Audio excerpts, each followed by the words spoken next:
Alors, bonjour tout le monde. Donc, on se retrouve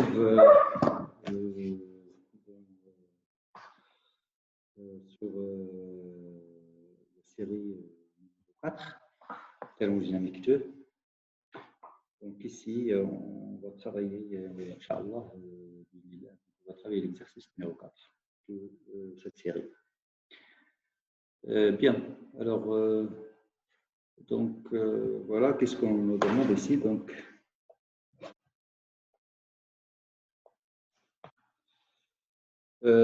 on va étudier, en fait,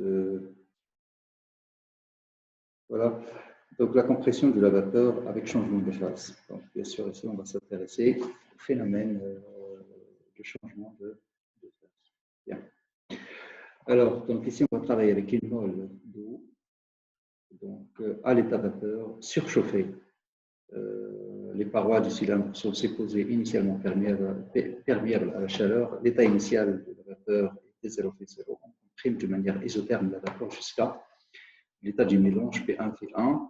On calorifige le cylindre, c'est-à-dire adiabatique, et on continue la compression jusqu'à l'état T2 PF. On admet que la vapeur d'eau se comporte comme un gaz parfait à l'état de saturation et le volume molaire du liquide saturé est constant. Parfait. Alors, on donne T0, T2, etc. etc. Alors, premièrement, tracer ces transformations dans le diagramme PV et dans le diagramme PT. Très bien. Alors, on y va. Donc, on va commencer par la première question. Bon, alors, 1.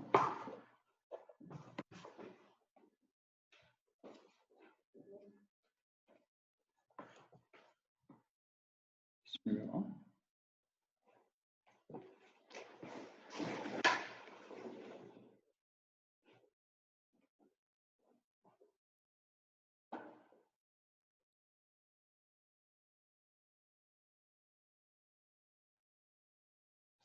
Voilà, donc on va tracer ces transformations dans le diagramme PV et PT. Bien, alors si je vais commencer, là je vais commencer par le diagramme PV.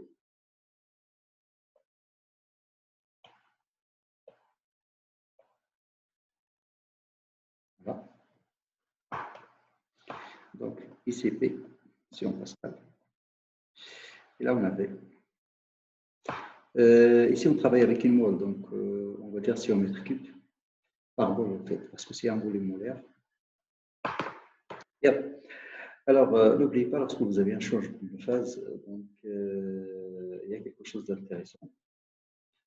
C'est d'ajouter aussi ce qu'on appelle la courbe de saturation. D'accord? La courbe de saturation, donc de ce côté, vous avez le liquide, ici, vous avez la vapeur, et au milieu de la courbe de saturation, vous avez le liquide qui est en équilibre avec la vapeur. Très bien. Alors, ici, on va démarrer, donc en même temps, donc on va voir ces transformations dans le diagramme PT.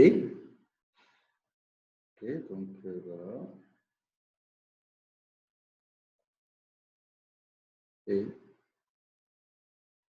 la montée.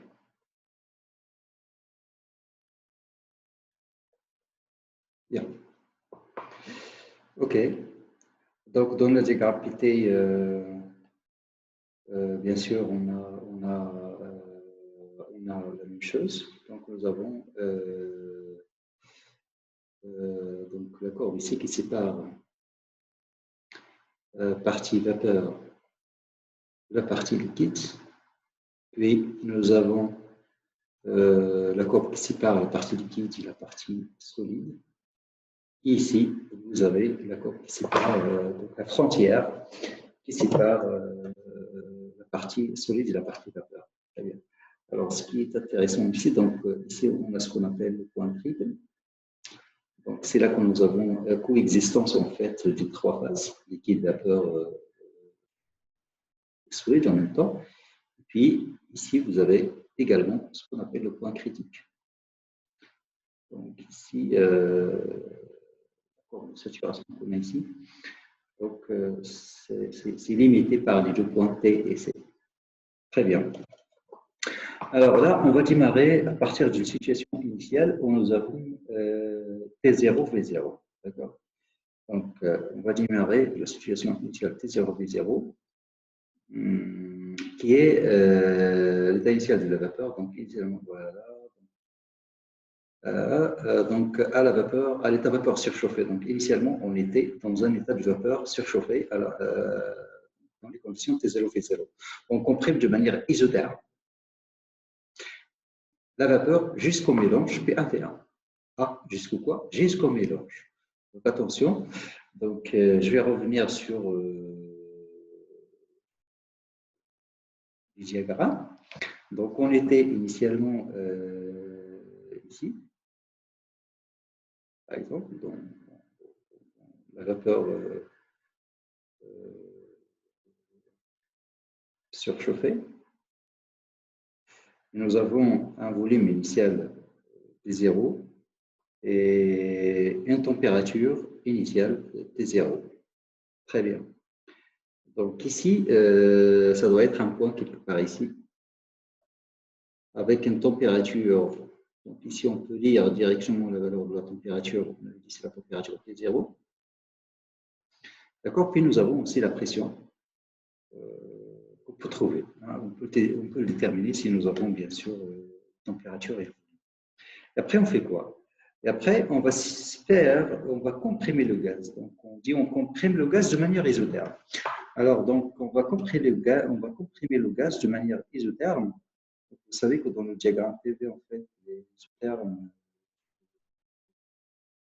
voilà. Et là, cette forme, on va comprimer.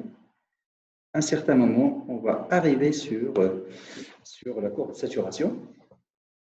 D'accord? Alors, pourquoi on va arriver sur la courbe de saturation? Donc, on va le vérifier plus tard. Mais en même temps, dans l'énoncé, ils indiquent qu'à la fin, on retrouve un mélange. Donc, on comprime d'une manière isotherme. Attention.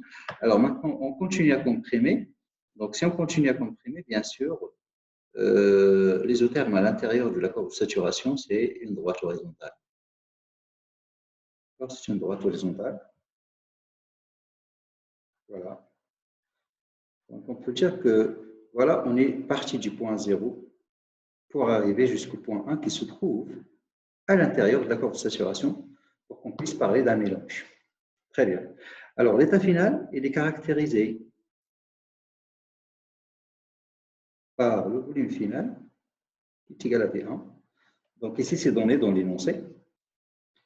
Et bien sûr, la même température T0. D'accord. Là, au point d'intersection, lorsqu'on intercepte la courbe de saturation, on aura un volume VG. Hein, on va devoir peut-être déterminer ce qui suit. Donc, voilà. VG.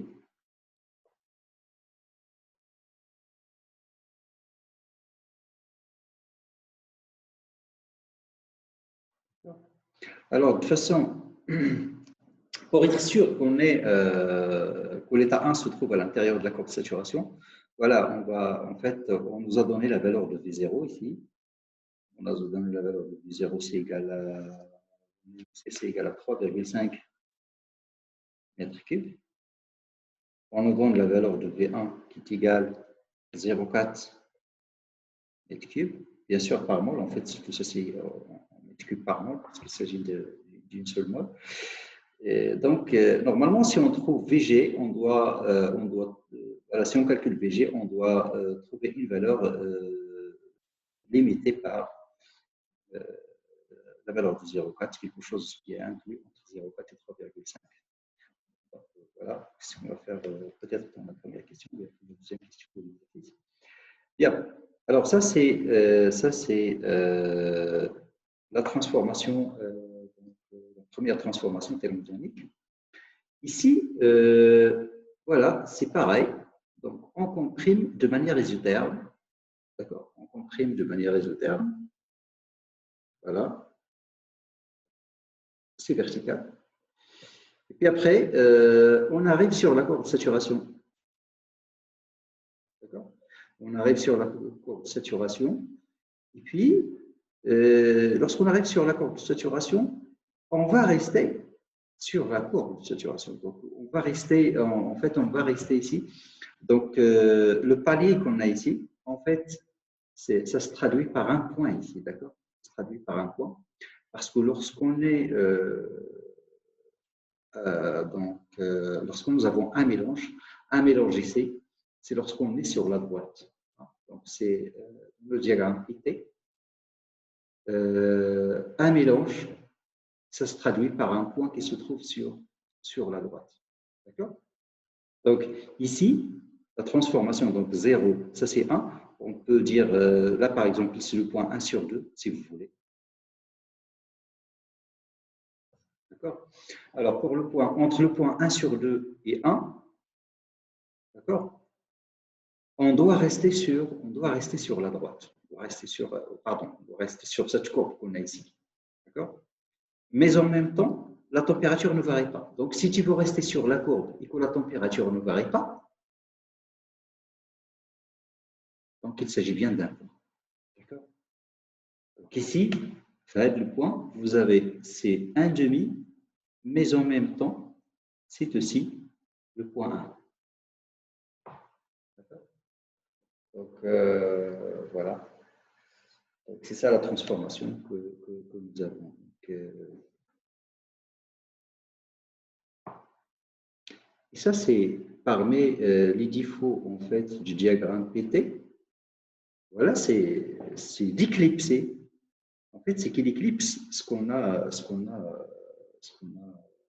ici, ce qu'on a à l'intérieur de la courbe de saturation. Donc, toute cette partie, normalement, elle n'apparaît pas. Elle n'apparaît pas ici dans le diagramme PT. D'accord. Alors, donc voilà la transformation 0,1. Donc, dans les deux diagrammes. Très bien. Maintenant, je passe à la question numéro 2.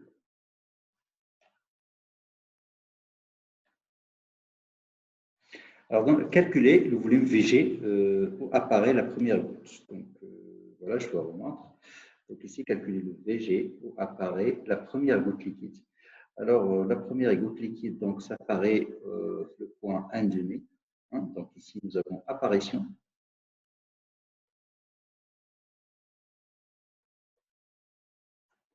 De la première goutte liquide. D'accord? Apparition de la première goutte liquide au niveau du point 1. Alors, l'objectif, donc, ici, c'est de déterminer A cote égale VG. Alors, ici, nous avons de la vapeur saturée. Et dans l'énoncé, on nous dit que voilà, la vapeur saturée peut être considérée comme étant un gaz parfait. D'accord? Donc, ils disent que voilà, la vapeur de l'eau se comporte comme un gaz parfait, même à l'état de saturation. Ici, justement, on est dans un état de saturation. Mais c'est 100% vapeur. Alors, cette vapeur-là peut être considérée comme étant un gaz parfait. Alors, si c'était un gaz parfait, on peut appliquer la loi du gaz parfait, bien sûr. Et vous avez quoi? Vous avez P, la pression ici, le point 1,5, donc, qui est aussi la pression, le point 1. Parce que ici, transformation, bien sûr, c'est une transformation qui est à la fois isotherme et isobare. Donc, ici, la pression, c'est la pression du point 1. Voilà. Fois quoi? Fois V1. Ah, pardon. En fait, fois VG. C'est égal à 1 mol, donc R fois T0. La température, c'est T0 ici. Donc, voilà, parce que la transformation est isotherme. Donc, VG, c'est égal à quoi? Égal à RT0 sur P1. Là. Alors, lorsqu'on fait une application numérique, on trouve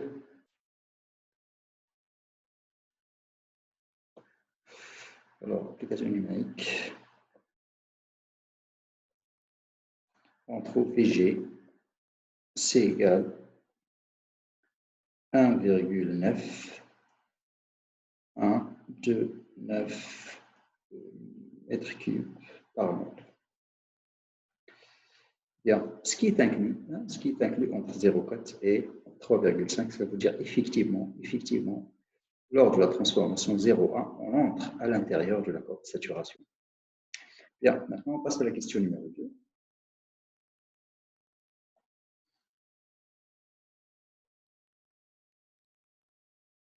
Alors, dans la question numéro 2, pardon, c'est la question numéro 3.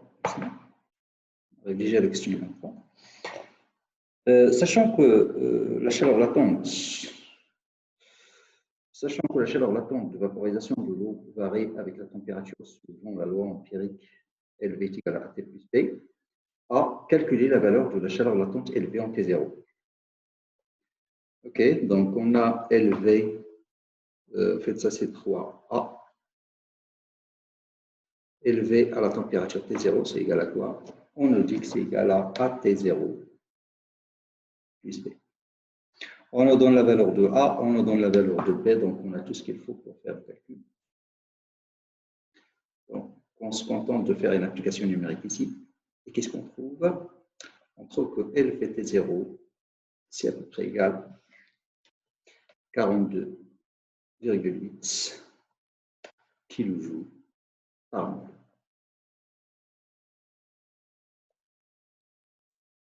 Bien. On passe à la question 3B. Alors, 3B, établir l'équation de Clapeyron. Bien. Alors, l'équation de Clapeyron. Donc, en fait, l'équation de Clapeyron, donc, c'est quoi exactement? Alors, là, je vais vous montrer, en fait, en quoi ça consiste, cette équation. Alors, pour vous expliquer, on va revenir, si vous le permettez, on va revenir sur le diagramme PLT. D'accord? Et ici, ce qui nous intéresse, c'est l'équilibre entre la vapeur et le liquide. Alors, dans ce cas, bien sûr, donc c'est cette partie-là. Voilà, on a ici le point P et le point C. Alors maintenant, l'équation de Clapeyron, en fait, si on prend, on s'intéresse à l'état d'équilibre liquide-vapeur, c'est-à-dire ce qui se passe à l'intérieur de la courbe de saturation. La courbe de saturation, rappelez-vous, l'intérieur de la courbe de saturation, dans le diagramme PT, c'est cette ligne. C'est cette ligne. Donc, il faut rester dans la ligne. Très bien. Alors, imaginez, vous avez un point ici, la courbe de saturation, qui correspond à une température T. Et là, vous avez la pression. Et puis, on fait subir au système une transformation pour laquelle il passe de ce point qui est là à un point à côté, juste ici, voisin, pour lequel on a une température T plus dt.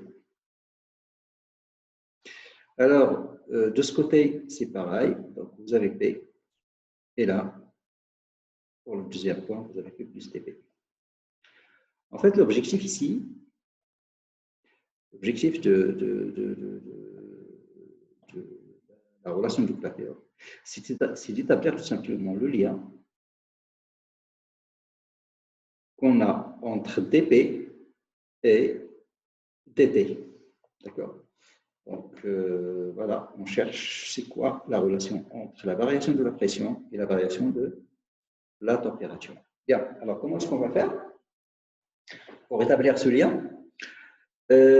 Rappelez-vous, lorsque on est dans un équilibre, alors dans un équilibre, en fait, qu'est-ce qu'on a? Ok, c'est bon, c'est pas grave. Okay, c'est bon, c'est pas grave. Donc, lorsque vous avez un équilibre, en fait, voilà.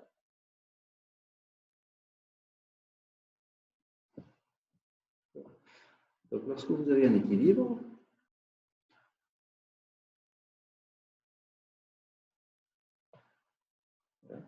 donc vous avez quoi? Vous avez du liquide d'un côté et vous avez de la vapeur de l'autre côté.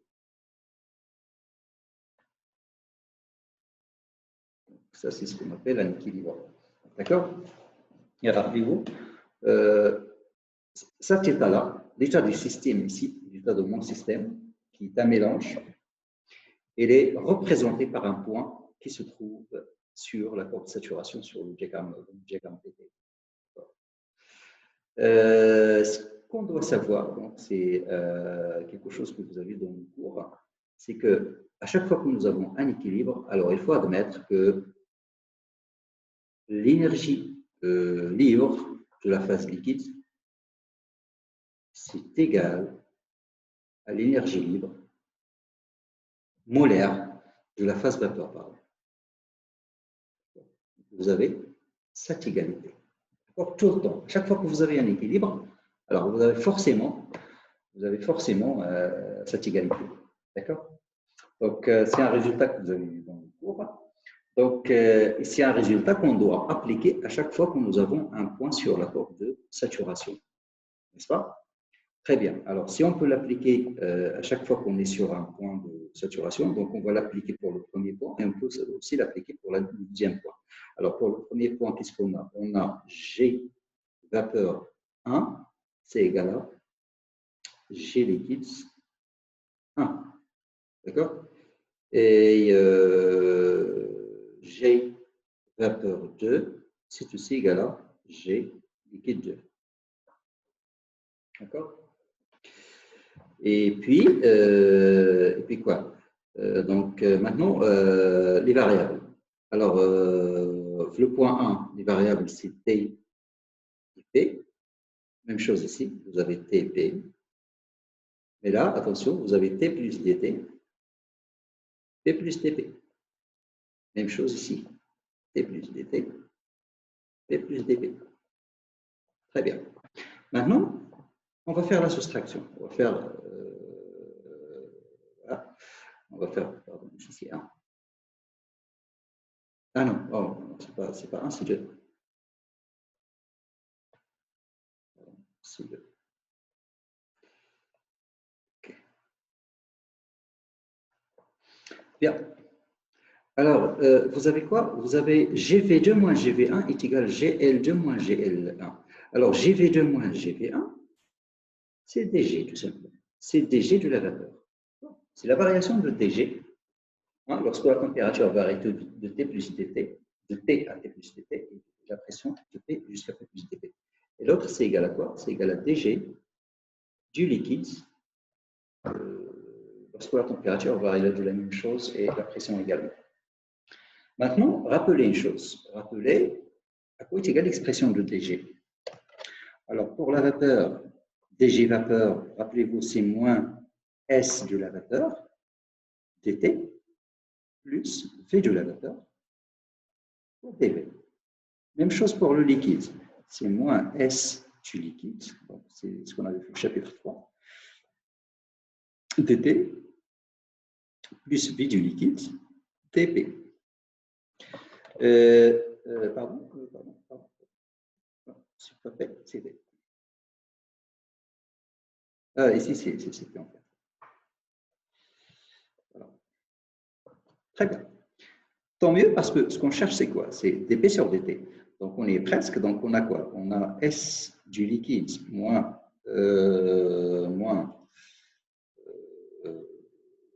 S de la vapeur. S du liquide moins S de la vapeur. Ou plutôt l'inverse parce que j'aimerais faire l'inverse là. Donc, je vais faire écrire S du liquide moins S de la vapeur. Non, c'est S de la vapeur plus. Voilà. Donc, c'est S de la vapeur moins S liquide. Voilà, S de la vapeur moins S liquide. Fois dP, fois dt, c'est égal à quoi? C'est égal à V de la vapeur moins V de liquide. Voilà. Je m'arrange à obtenir cette différence ici, qui est positive. Donc, dP. Qu'est-ce qu'on cherchait? On cherchait dP sur dt. Eh bien, dP sur dt, c'est voilà, ici de la vapeur moins ici du liquide sur P de la vapeur moins I du liquide. D'accord? Très bien. Alors maintenant c'est quoi le delta S? Le delta S ici, on a dit c'est quoi? C'est S de la vapeur moins S du liquide. Mais comme vous le savez, lorsque vous avez un changement de phase, lorsque vous avez un équilibre, la variation de l'entropie, c'est aussi la variation de l'entropie divisée par la température. La variation de l'entropie divisée par la température. Et puisque si on s'intéresse à une mole, donc delta H pour une mole, c'est L, c'est la chaleur latente polaire. Donc voilà, c'est ce qu'on a ici. Donc L, je vais revenir juste pour vous montrer. Donc, L ici, vous l'avez remarqué, c'est en mol. D'accord? Donc, c'est molaire. La chaleur latente, c'est molaire. Donc, divisé par la température T. Du coup, vous avez le droit de remplacer delta ici par L sur T. Donc, ça donne dP sur dt, c'est égal L sur T fois volume de la vapeur moins le volume du liquide. Voilà. Donc, ici, on a retrouvé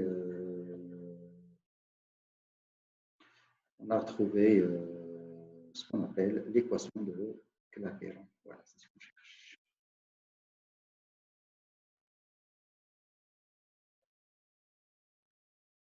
Bien. Alors, une fois qu'on a trouvé l'équation de Clapeyron, donc on a répondu à la question. Maintenant, on passe à la question 3C. Montrer que si on néglige le volume molaire du liquide devant celui de la vapeur, la pression de la vapeur saturante est liée à la température par une relation de la forme suivante. Okay. Alors ça, c'est quelque chose qu'on a déjà vu avant. On avait dit que le volume de la vapeur, le volume molaire ou bien massique, donc c'est toujours, pardon, ça c'est pour le liquide. Le volume molaire du liquide, il est toujours très inférieur au volume molaire ou bien massique de la vapeur. Alors, ainsi, on a quoi? On a donc ici, attendez, donc ici, on a, c'est la question 3C. Donc, on a quoi? On a dP, on va simplifier, on a l'équation de Clapeyron, ça serait dP sur dt, c'est égal à L sur T fois le volume de la vapeur. Donc, on néglige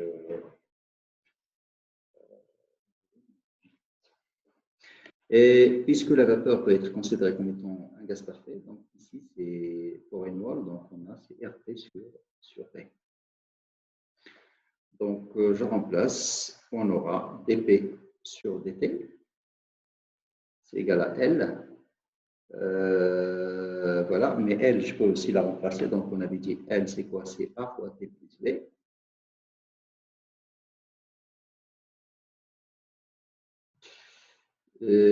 Divisé par T fois V, donc ça serait R T carré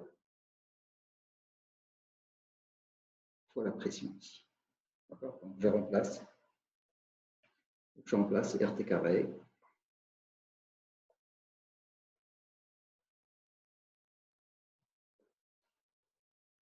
Donc, je remplace le volume molaire.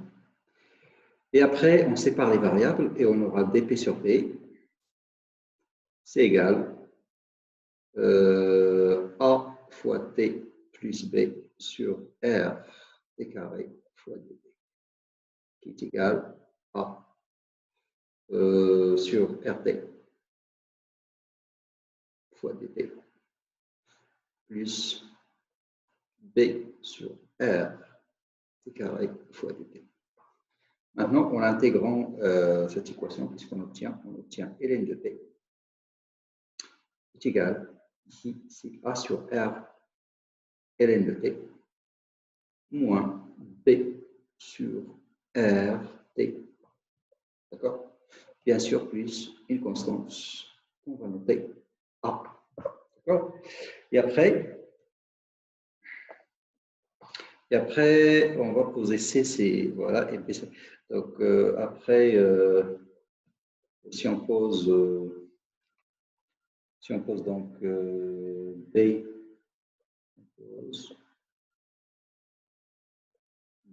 c'est égal à I sur R, et C, c'est égal à A sur R. Comme ça, on a quoi? On a ln de P, c'est égal à A plus C ln de T moins P sur T. Donc voilà, c'est ce qu'on nous demande de montrer ici. Donc, voilà. Très bien. Alors, c'est ce qu'on appelle la formule de Dupré.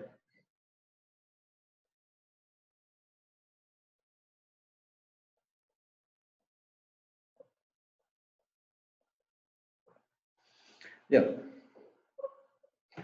Alors, maintenant, on va passer à la question suivante. Donc, c'est la question 3D. Dans la question 3D,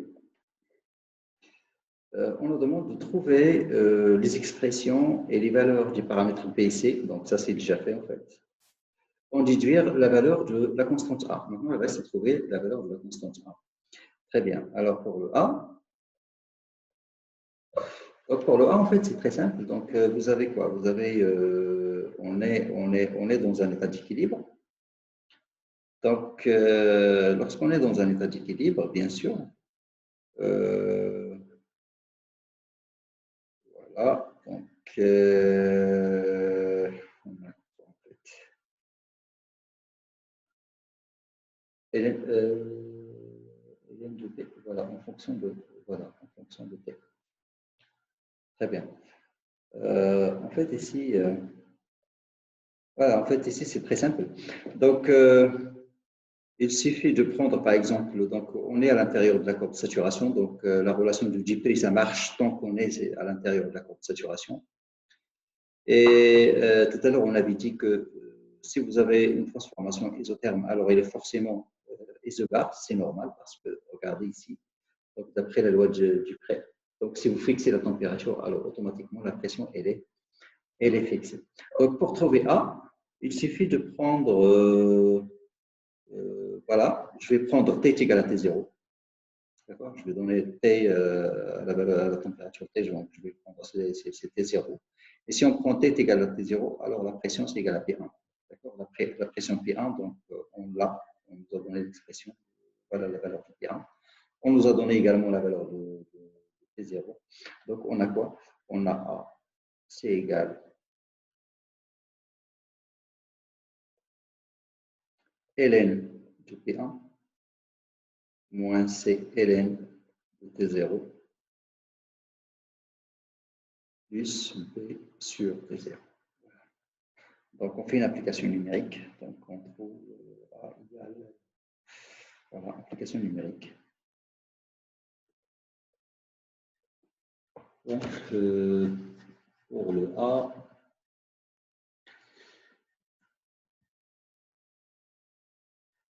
on trouve, c'est égal à 64,2. 64,2. Bien sûr, il reste l'unité dans ce cas. Donc, je pense que c'est. Il suffit de revenir sur. Voilà, donc sur. En fait, sur. Apparemment, c'est une grandeur sans unité.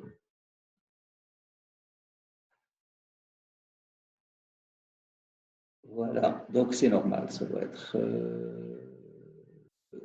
sans unité en tout cas parce que ici vous avez A et là vous avez log. Vous voyez, donc puisque log c'est sans unité, donc forcément le A ça doit être également sans unité. Bien. Alors maintenant, je passe à la question suivante. Et la question suivante, c'est la question 4. Alors dans la question 4,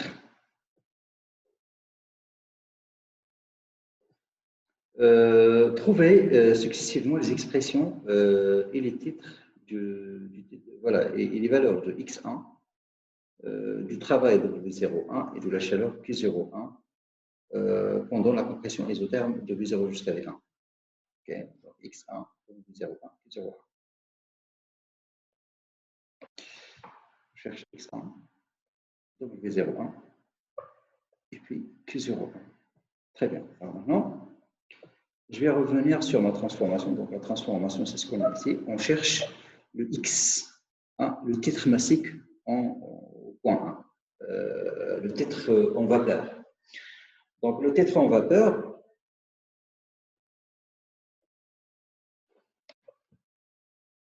au point 1,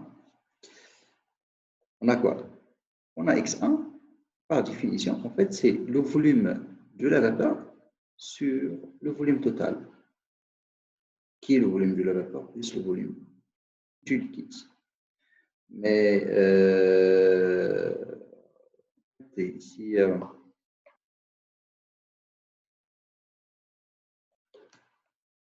ok, donc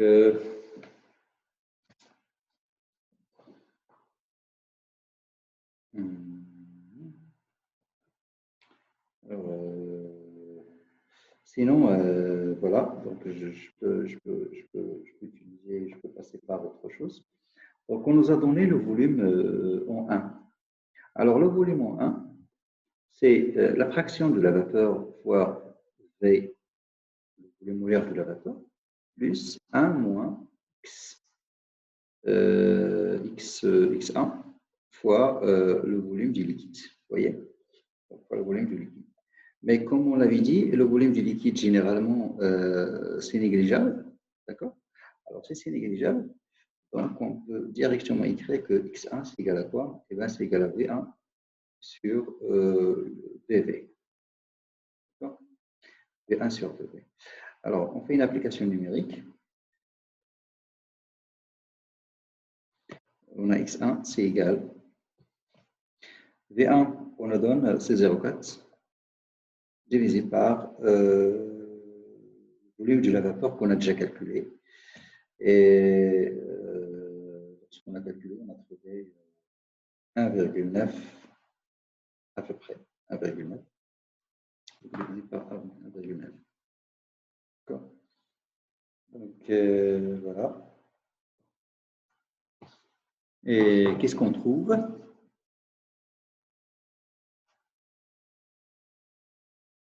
Comme valeur. Donc ici,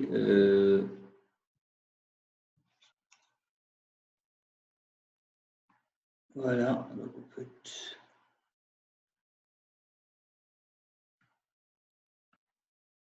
voilà, donc c'est ce qu'on a. C'est 0,209. C'est égal à 0,209. Ça, c'est donc le pourcentage de la vapeur dans le mélange au point 1.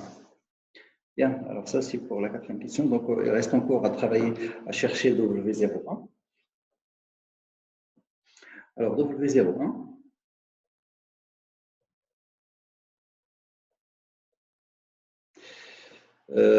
ok, alors je vais revenir ici sur la transformation que nous avons. On cherche la variation du travail entre 0 et le point 1. Très bien. Alors, donc, on va diviser la transformation en deux parties. Donc, il y a la première partie entre 0 et 1,5, puis la deuxième partie entre 1,5 et T1. Bien. Donc, c'est comme ça qu'on va calculer. Donc, il y a la première partie. Donc, on travaille dans le cas d'un gaz parfait. Et donc, ces transformations, bien sûr, c'est réversible. Donc, c'est moins l'intégrale de P dV. D'accord? Donc, du point 1 jusqu'au point 1,5 si on veut. Moins, même chose, l'intégrale de P de point 1,5 jusqu'au point 1 de PdV. D'accord? En divisant deux parties. Alors ici, la pression, ce n'est pas une constante, c'est la température qui est égale à une constante. Du coup, on va remplacer la pression par RT 0, l'intégrale de 0 jusqu'à, donc ici, la variable, c'est quoi? La variable, c'est V. Alors, avec la variable V, donc ici, on va mettre volume initial, donc c'est V0, et là, le volume 1,5, c'est VG. Moins, par contre, ici, la pression, c'est égal à une constante, c'est égal à P1. Donc, on aura P1 fois quoi? Fois V1 moins VG. Donc, finalement, W01, qu'est-ce qu'on trouve? Donc, c'est égal à moins RT0 ln de VG sur V0 moins P1 V1 moins VG. Donc, on a tout ce qu'il faut pour faire le calcul. On fait une application numérique ici. Qu'est-ce qu'on trouve? W01, c'est à peu près égal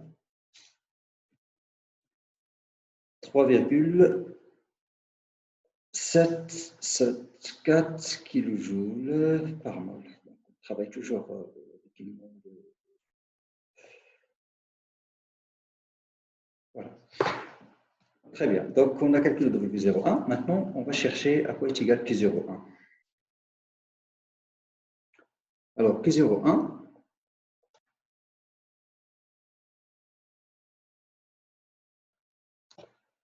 donc c'est la même chose. Donc, on va diviser en deux parties.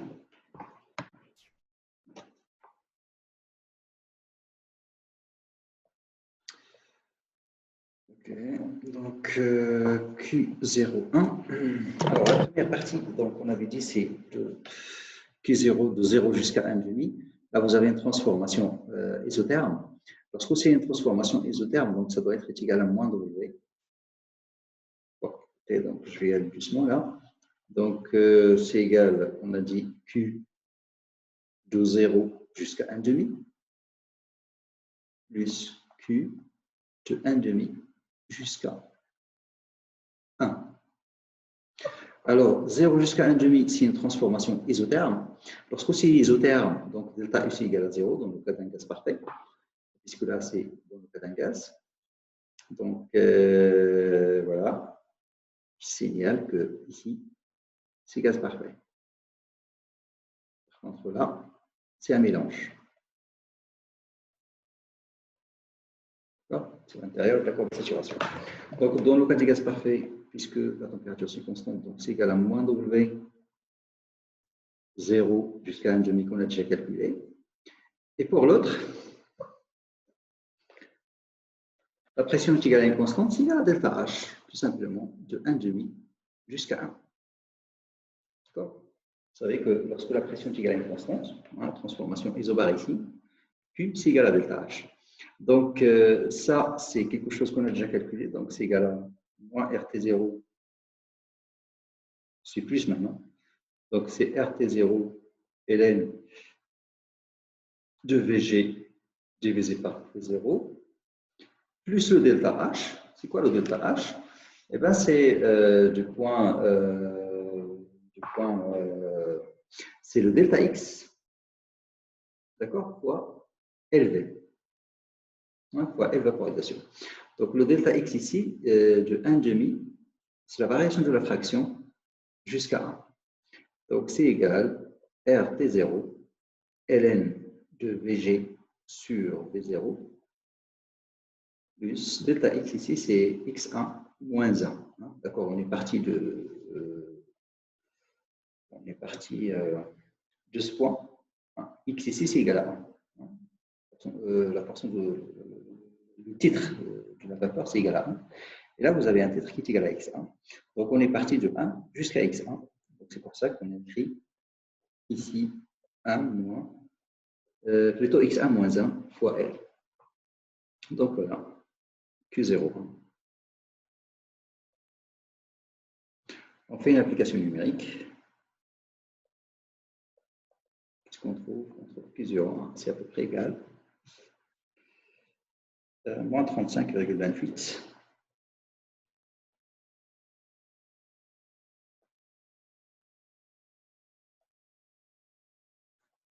Bien. Ok, alors c'est parti pour la question suivante. Donc, on passe à la question numéro 5. Trouver les expressions et les valeurs du travail de V12 et la chaleur Q12 Donc, travail W12, chaleur Q12, pendant la compression de l'état T0V1 à l'état T2VF. Très bien. Donc ici, pardon, parce que en fait, je vais revenir un petit peu sur la question numéro 1, parce que, attention, il y avait quelque chose que je n'avais pas tracé, c'est transformation. Alors, en fait, il y a deux transformations. Hein, donc, pardon, je vais revenir sur la question numéro 1. Donc, il y avait deux transformations. La première transformation, donc c'est depuis 0.0 jusqu'à 1. Puis, il y a la transformation numéro 2, du point 1 jusqu'au point 2. Et c'est une transformation comment qui est adiabatique. Et le point 2, c'est un point de saturation. Ici, vous avez le volume du liquide. On arrive jusqu'au point de saturation. Très bien. Alors, je vais vous expliquer dans le diagramme, en fait. Alors, pour la deuxième transformation, voilà, ça va de 1 ici. C'est toujours une compression. Donc, c'est une compression adiabatique. Lorsqu'on dit une compression, donc cette fois-ci, la pression, ça va augmenter jusqu'à ce qu'on arrive sur un point de saturation liquide. Donc, de façon adiabatique. Donc, ça doit être quelque chose adiabatique comme ça. Ça monte, jusqu'à ce qu'on arrive sur le point de saturation qui est ici. Voilà, petit côté liquide, la transformation numéro 2. D'accord. Voilà la transformation numéro 2. Ça, c'est dans le diagramme PV. Maintenant, dans le diagramme PT, attention, ici, entre 1 et 2, vous avez la pression qui change. Vous avez la pression qui augmente, tout en restant dans la courbe, à l'intérieur de la courbe de saturation. Donc, si on reste à l'intérieur de la courbe de saturation, ça veut dire qu'il faut rester ici sur, la ligne ici, la ligne, mais avec une pression qui augmente. Donc, d'abord, je dois signaler que ici, nous avons la pression qui est égale à P1. Maintenant, on va monter à une pression qui est égale à P2, qui est supérieure à P1. Il s'agit d'une compression. Alors, il faut monter à une pression P2, qui est ici. Bien sûr, tout en restant à l'intérieur de la courbe de saturation. Donc, voilà, la transformation, ça va dans ce sens-là. D'accord. Je vais mettre le couleur. Voilà, ça y est. Ça, c'est la deuxième transformation. Ici, on arrive sur le point 2. OK. Voilà. Donc, on nous demande de calculer le travail et la chaleur dans les transformations. 1, 2. Alors, si vous voulez, donc je vais reprendre mon diagramme. Je vais le retracer ici. OK, donc voilà la courbe de saturation. On avait dit que le point 1, il est ici.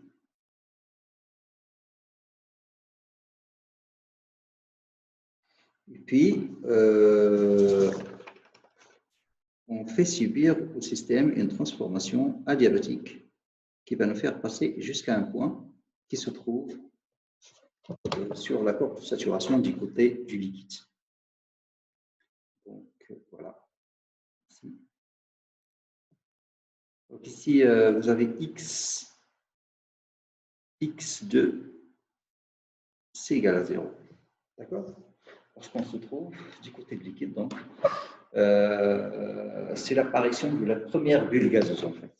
Le point d'apparition de la première bulle gazeuse. Mais si on va dans ce sens, c'est le point de disparition de la dernière bulle gazeuse. Donc, voilà. Donc, c'est ça la transformation étudiée. Très bien. Donc, qu'est-ce qu'on cherche? On cherche à calculer le travail, W12. Alors, W12, attention, ici, vous avez un mélange. Alors, comment est-ce qu'on va faire? On va appliquer le premier principe. On va appliquer le premier principe de la thermodynamique. Vous savez que W12, en fait, c'est delta U12 moins Q12.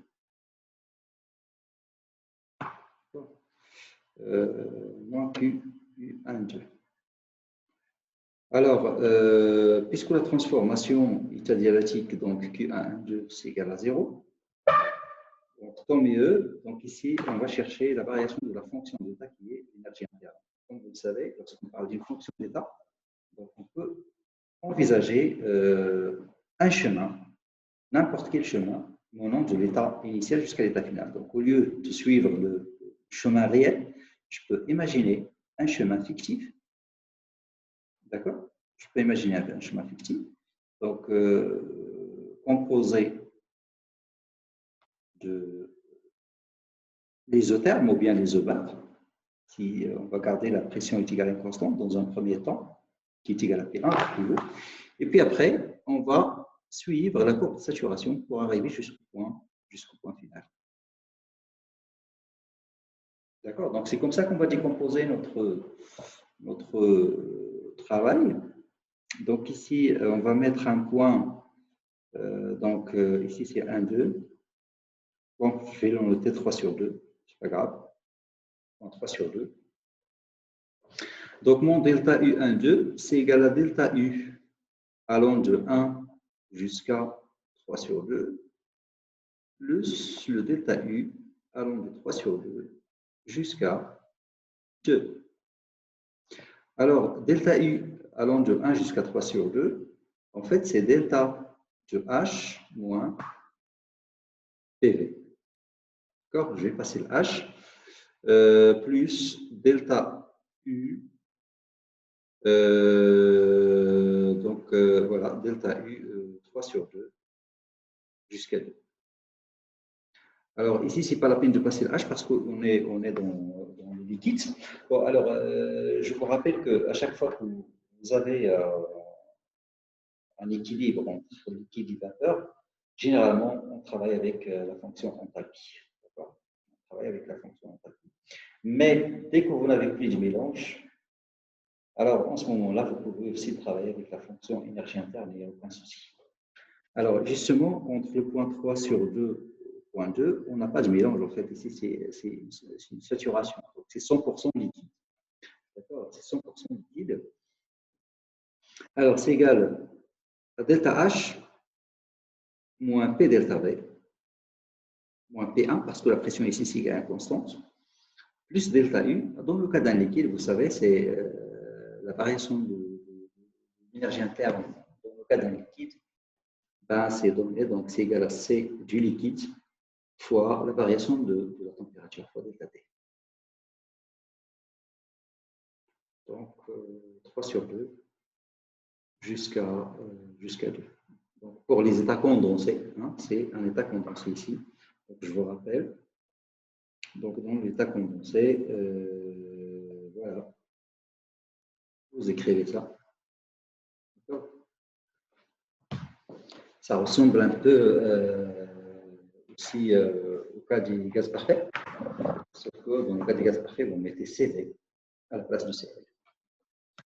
Donc, le delta H, c'est pratique dès que nous avons un changement de phase. Hein, ici, hein, c'est un changement de phase ici.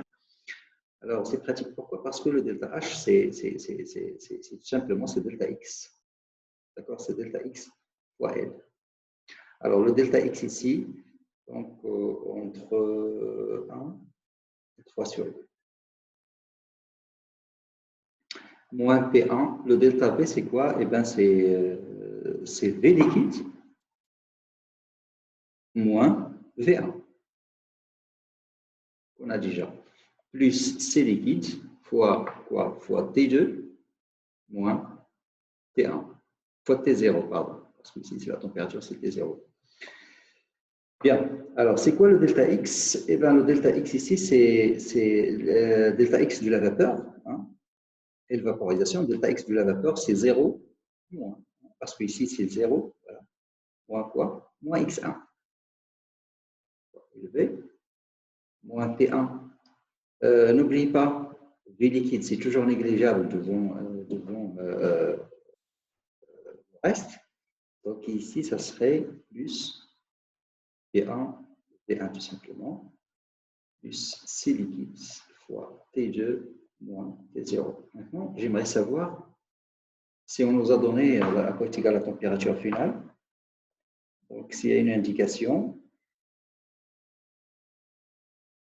voilà,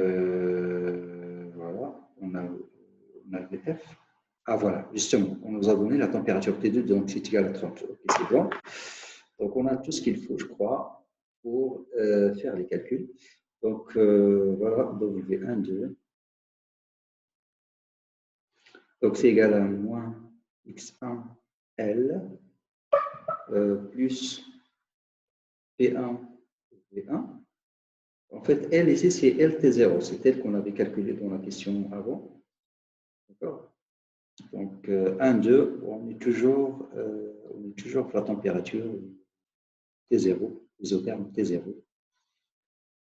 plus P1 V1 plus CL fois T2 moins T0. Voilà ce qu'on cherche à déterminer. D'accord. Alors, on fait une application numérique parce qu'on a tout ce qu'il faut ici. Alors, W12, on trouve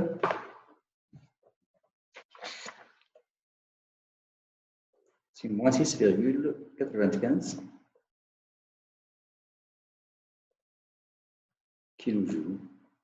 Voilà, par mol, bien sûr. Très bien. Donc ici, on a trouvé donc Q12, bien sûr. Q12, on avait dit que c'est égal à 0.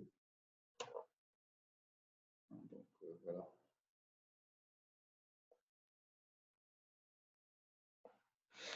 Donc, c'est ce qu'on nous demande en fait de trouver ici. Donc, Q12, 0, on a W1. W12, c'est égal à l'expression qu'on a trouvée. Donc, W12. Maintenant, la dernière question, la 6e question. Trouver les expressions et les valeurs des variations de l'énergie interne delta U02 et de l'enthalpie delta H02 de la mole d'eau dans son évolution depuis l'état initial jusqu'à l'état final. Très bien, alors ça c'est la 6e question.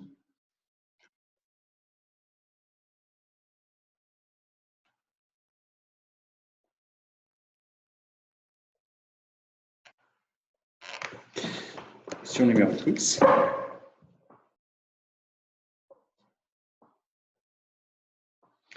On cherche le delta U de 0 jusqu'à 2. Bon, alors ici, je pense qu'on a déjà fait le travail, donc c'est égal à delta U 0, 1, plus delta U 1, 2.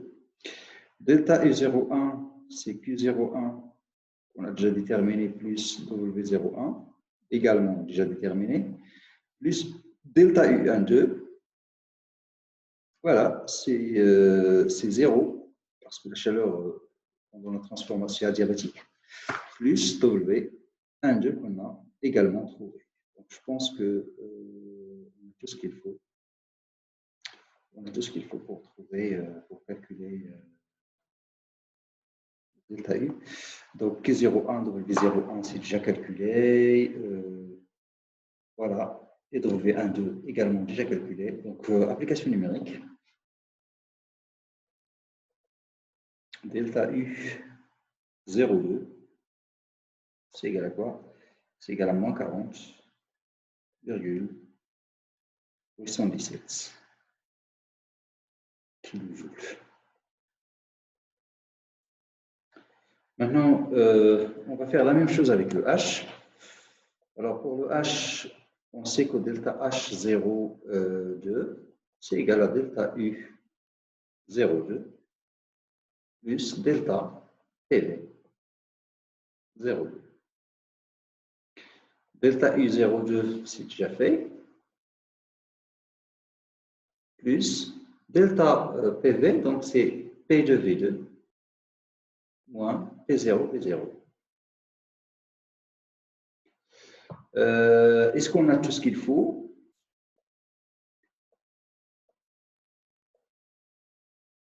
P2, V2. Donc, on a P2, on a V2, c'est VF. OK, donc on a P0 également. Ah, justement, cette fois-ci, je ne vois pas de P0 ici. Donc, il faut calculer P0. Il faut qu'on la calcule. Alors, déjà, V2, attention, donc, rappelez-vous, c'est un liquide, donc ça tend vers 0. Donc, on peut approximer l'égalité en écrivant c'est delta U02 qu'on a déjà calculé ici, moins P0 V0. V0 c'est donné, P0 c'est pas donné, mais on peut la calculer vu qu'on a tout ce qu'il faut. Donc, c'est P0 V0, c'est R tout simplement fois P0, parce qu'on est dans le cadre d'un gaz. On est dans le cas d'un gaz. RT0, maintenant, je pense que c'est bon. Donc, c'est delta H02. Alors, on fait une application numérique et on trouve delta H12, c'est égal à moins 45,122.